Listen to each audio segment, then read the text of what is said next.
let's talk Victorian state election, because Victorians are off to the polls really starting today. Pre-poll voting is starting, and the balance of power in the upper house is a major challenge here.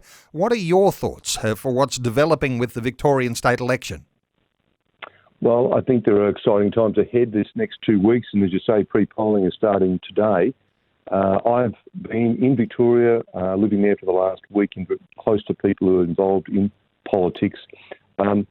We're obviously, Neil, not really on about candidates. We're on about the issues and the values. And we think these issues are probably the most important social issues this election. You know, parental rights to speak to their children, protecting children from confusion about gender identity, and protecting the unborn.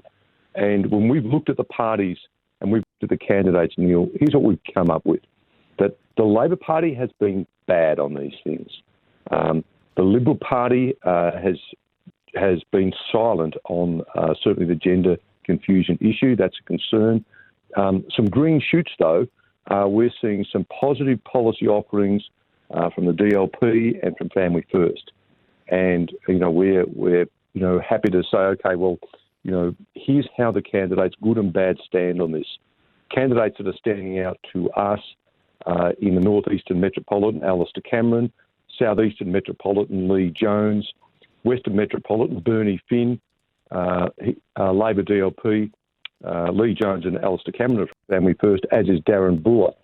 So these people have put on record on their website that they would repeal the conversion and suppression law, and that they would protect the unborn. And, you know, in terms of Christian values, that's what we highlight.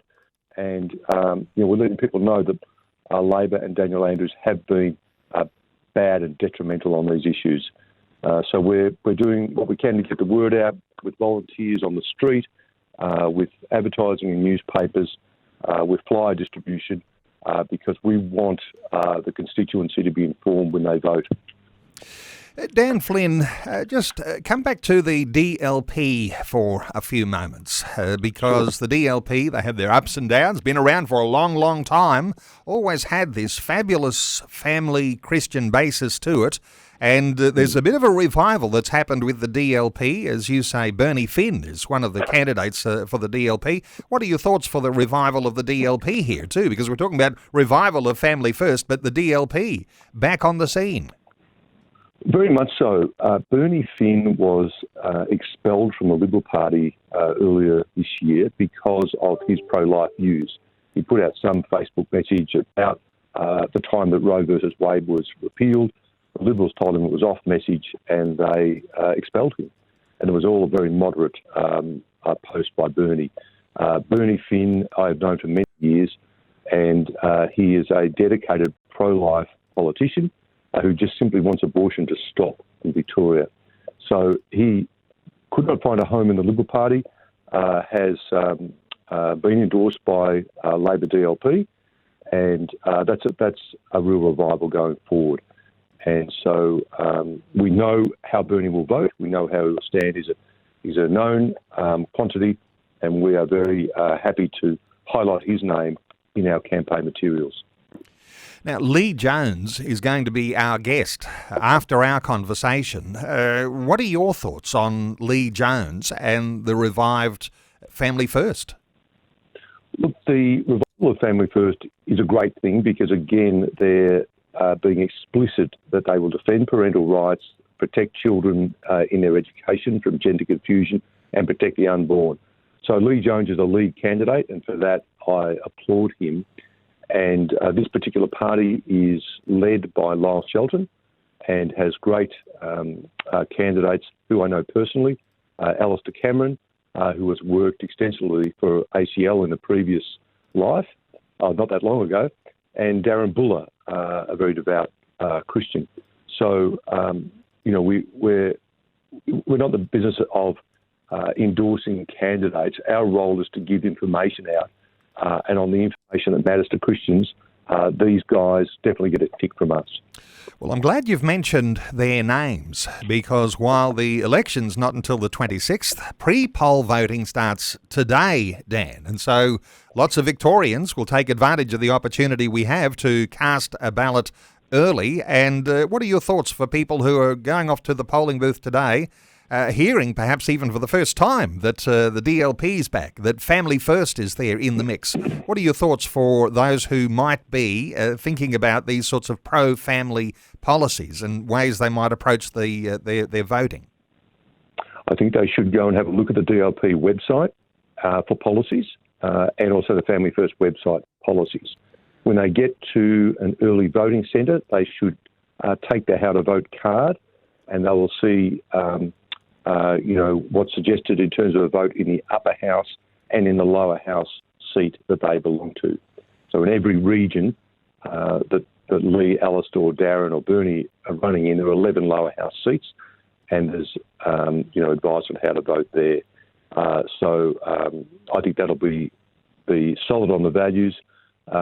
Of course, people might choose to vote Labor. People might say, no, actually, Dan, I listened to you and I like abortion. I think abortion's good and I want to vote for Daniel Andrews.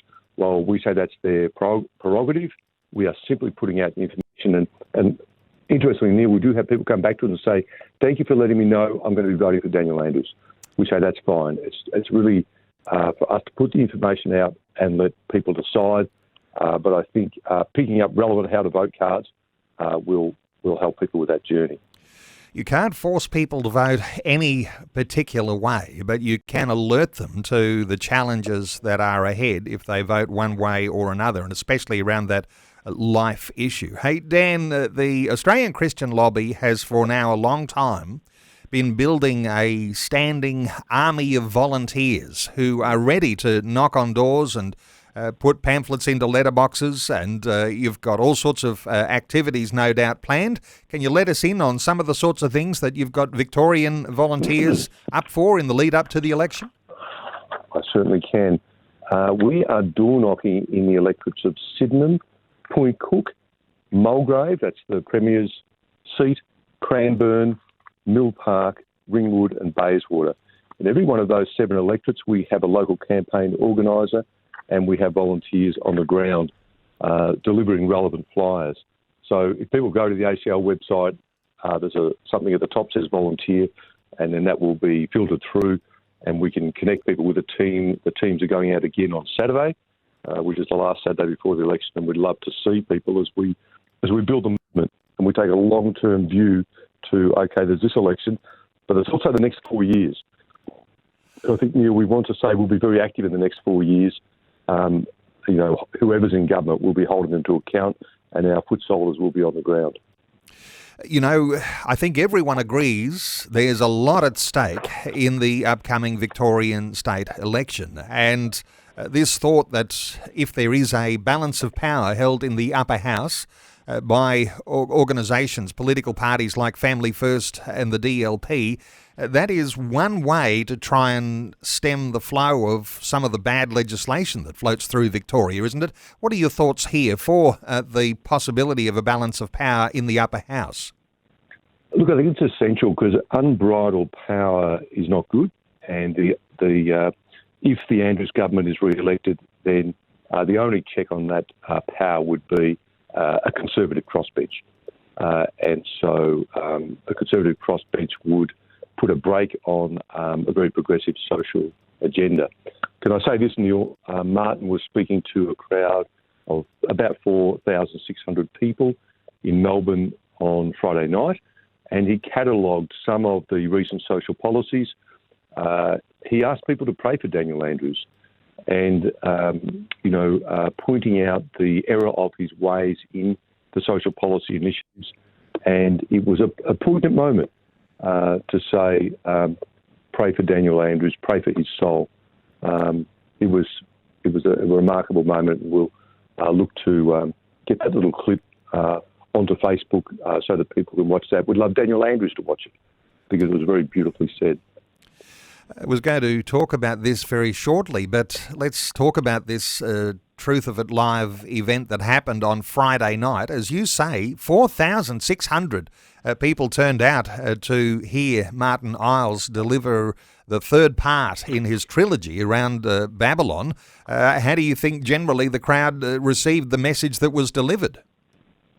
They were very engage, lots of sort of interjections, generally of a positive nature, and lots of crowd interplay. So it was very good. Martin very much expounding the risks of Babylon, the seductions of Babylon, the hard pressure that comes against people, the pressure to conform, the seduction of wealth, and the comfort that Babylon offered in times past that we can be subject to, and it actually causes us to forget God. So it was a beautiful message, and I think this tour has really done so much for the mandate of ACL. Certainly in recent years, we may have had 500 or 600 to a conference. For there to be 4,600 there was staggering, and I think it tells us a lot about people's sense of, I want to put some action behind my faith. I want to see a change in politics that better reflects God's values. As you say, ordinarily you'd get 400 to 600 people, and then 4,600 turn out to see Martin Iles deliver that presentation. Is this a sign, Dan, that there is a grassroots movement that is not prepared to just go down in flames here, but want to stand and see some righteousness return? I think so, Neil, and I think the crowd, there was no disturbance in the crowd. We have often had a lot of violent problems in Victoria in the past. We had none, and I think that there's a sense of breakthrough there, that the crowd is sufficient in number to probably make the protesters not want to take it on. Love seeing that momentum and that headway, with God's truth being made public.